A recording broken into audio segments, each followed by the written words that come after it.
Hai, nama saya Muhammad Rahmat Ezli bin Mansur. Ingin mengalu-alukan kedatangan Anda ke tempat menarik yang ramai orang belum terkai dan ketahui di Tawau, yaitu Kampung Tinagat. Oke, Kampung Tinagat bertempat di Tawau Sabah yang berjarak 10,2 km daripada Bandar Tawau yang mengambil masa selama 20 menit untuk sampai ke sana.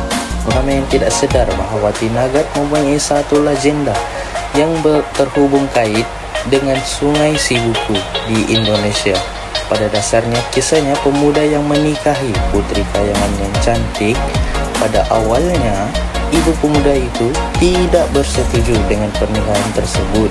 Terjadilah pesta yang menyuruh putri tersebut untuk menari, tapi putri tersebut meminta satu syarat untuk memakai kain yang disembunyikan oleh pemuda itu di dalam padi. Setelah memakai kain tersebut, putri cantik itu menari dan kelamaan putri semakin terangkat dan seakan terbang pemudi. Pemuda itu pun terus mengejar putri itu sehingga dilihat berdiri di atas batu berpayung, yaitu batu payung.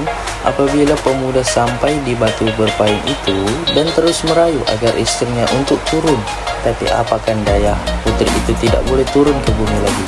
Pemuda itu pun mengambil keputusan untuk menebang batu yang berbentuk payung dengan harapan istrinya kesayangan itu dapat turun. Walau bagaimanapun, setelah batu itu tumbang, putri berkenaan terus terbang. Akhirnya putri itu terus terbang meninggalkan pemuda itu. Pemuda itu pun kembali ke kampungnya dengan harapan kecewa. Terdapat beberapa cara untuk masuk ke Kampung Tinagat seperti menyewa bus sewa atau bus tambang ke destinasi yang dipilih, atau pelancong boleh memuat turun aplikasi yang dipanggil Grab. Ya, sama seperti Uber, tapi Grab ini adalah versi untuk Asia Tenggara yang boleh order pemandu untuk melakukan perkhidmatan e-hailing daripada Grab boleh didapati di mana-mana, dan ianya boleh diguna pakai di sekitar Tawau, dan orang ramai yang menempah untuk menaiki kereta boleh pergi dengan mudah ke destinasi. Untuk salah satu tarikan pelancong yang terdapat di perkampungan Tinagat ini adalah Rumah Api Batu Tinagat yang terletak di tengah-tengah perkampungan Tinagat. Untuk sedikit sejarah tentang perkampungan Tinagat ini ataupun rumah api tersebut ialah tapak untuk Rumah Api Batu Tinagat ini dipilih sendiri daripada cadangan Kapten Frederick Charles Lehman daripada HMS Berlin. Seterusnya adalah Perigi Batu Tinagat.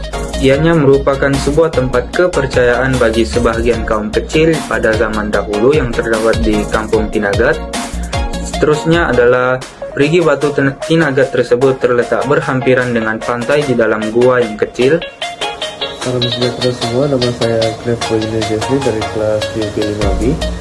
So, hari ini saya akan berkongsi tentang budaya yang ada di Kampung Tinagat Tawau. So, Kampung Tinagat Tawau adalah sebuah tempat yang begitu unik karena satu-satunya tempat di Tawau yang dihuni masyarakat berbangsa Melayu. Masyarakat Melayu Tawau yang wujud lebih dari 100 tahun dahulu ini adalah terdiri daripada berbagai suku kaum Melayu yang telah lama hidup bersama dan mengamalkan cara hidup dan budaya yang sama, yaitu budaya Melayu. Walaupun berbeza asal keturunan, namun di kampung ini mereka telah wujud dalam satu komuniti yang dipanggil masyarakat Melayu.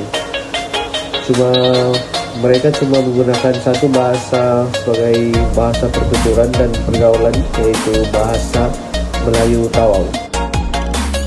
Assalamualaikum, nama saya Siti Aisyah bin Hamzah. Saya akan menceritakan aktiviti yang dapat Anda lakukan di Kampung Tinagat. Salah satu aktiviti yang Anda boleh lakukan ialah hiking.